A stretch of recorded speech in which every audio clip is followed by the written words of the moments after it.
যে অডিটের ক্ষেত্রে যে এর আগে যে ম্যানুয়াল অডিট গুলো ছিল আর কি, এবং এখন যে অডিটটা নির্বাচিত হয়েছে 2023-2024 সালের জন্য, এবং ওই ক্ষেত্রে অনেকেই ম্যানুয়াল রিটার্ন, তখন তো অনলাইন রিটার্ন কম দিয়েছে।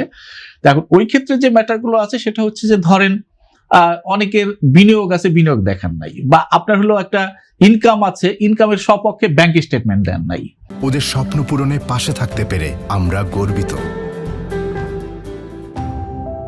হ্যাঁ, তারপরে মানে দেখা গেছে যে আপনার হচ্ছে যে ব্যাংক স্টেটমেন্ট দিয়েছেন, হ্যাঁ, তো ব্যাংক স্টেটমেন্টে আপনার যে আয়, তো আয়ের সাথে দেখা যাচ্ছে যে আপনার হলো যে ব্যাংকের জমা অনেক, হ্যাঁ, আপনার হলো দেখালেন আপনি হচ্ছে 10 লক্ষ টাকা ইনকাম, কিন্তু আপনার দেখা গেছে যে ব্যাংকে আপনার হলো 40 লাখ টাকা আপনার ট্রানজাকশন হয়েছে। তো এগুলো তো কিছু দৃশ্যমান ম্যাটার্স গুলো থাকে আর কি। হ্যাঁ, তারপরে সম্পদ এবং দায়ের মধ্যে যদি পার্থক্য থাকে, তো এরকম অনেকগুলো বিষয় থাকে যে বিষয়গুলো আবার ইনকাম কম দেখানো, যে আপনার গতবারের ইনকাম ছিল অনেক, এবার ইনকাম নাই, জিরো। হ্যাঁ, তো এরকম বেশ কিছু ইন্ডিকেটর আছে, সেই ইন্ডিকেটর গুলো দিয়ে বোঝা যায় যে একজন ব্যক্তি ভুল করলে বোঝা যায়, এবং ব্যাটার গুলো হচ্ছে যে তার ফাঁকি দিলেও বোঝা যায়। আগে তো অটোমেশন ছিল না, এখন খুব অল্প সময়ের মধ্যে অটোমেশন প্রক্রিয়াটি এসেছে। কোন সময় আসলে অডিটের হয়রানিটা বেশি বা ঝুঁকি বেশি?